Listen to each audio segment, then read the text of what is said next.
कोई व्यक्ति दूसरों का अपमान क्यों करता है? क्या आपने कभी विचार किया है? वैसे तो हम बिना कारण बहुतों का अपमान करते हैं। हमारा भी बहुत बार अपमान होता है।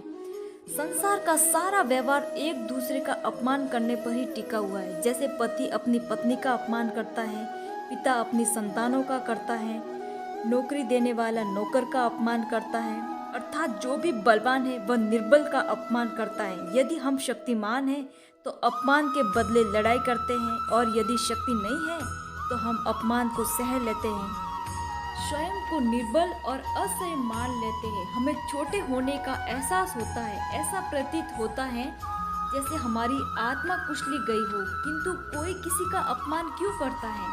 जब अपमान होता है, मनुष्य को अपनी निर्बलता का एहसास होता है, और निर्बलता का बोध मनुष्य को कुशल देता है। वह अधिक से अधिक अपने आप को निर्बल समझने लगता है और अत्याचार सहने की आदत सी पड़ जाती है। आत्मविश्वास का नाश हो जाता है, और जब आत्मविश्वास नहीं होता तो मनुष्य शराब और जुए जैसी वेश्याओं में सुख ढूंढता है, मन से रोगी बन जाता है। आखिर किसी भी मनुष्य की दुर्बलता क्यों ऐसी करता है?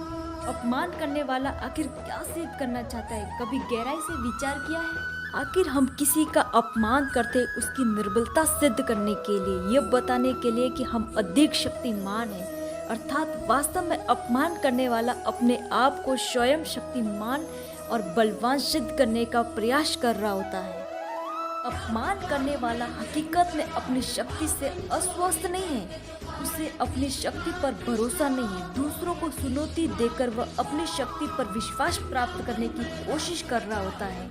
क्या ये सच नहीं है? जब हम किसी का अपमान करते हैं तो वो वास्तव में उतना ही प्रकट करते हैं कि हमें अपने बल पर भरोसा नहीं है। हमें संसार एक अविरोधी संघर्ष प्रतीत होता है, कभी न रुकने वाली एक जंग सी दिखाई देती है। हमें अपने निकट आने वाले सभी को प्रतिबंधित मानते हैं, फिर चाहे पति या पत्नी क्यों ना हो। हमें नियंत्रण लगता है कि हमें शक्ति सिद्ध करनी होगी, अन्यथा हमारा शोषण होगा, हम किसी के गुलाम बन जाएंगे। किंतु क्या हमने कभी विचार किया है कि दूसरों को प्रतिबंधित अर्थात दुश्मन मानने की बजाय उसको कलीग मान ले, हमारी सहायता करने वाले को सहयोगी मान ले, अर्थात दूसरे व्यक्ति को प्रेम करे तो उसका अपमान करना आवश्यक ही नहीं होगा। किंतु प्रेम करने के लिए आत्मविश्वास आवश्यक है। जिसे अपनी शक्ति पर विश्वास नहीं, वो प्रेम कर ही नहीं सकता। अर्थात जिसका हृदय आत्मविश्वास से भरा होता है वह ना तो अपमान करता है और ना ही अपमान को स्वीकार करता है।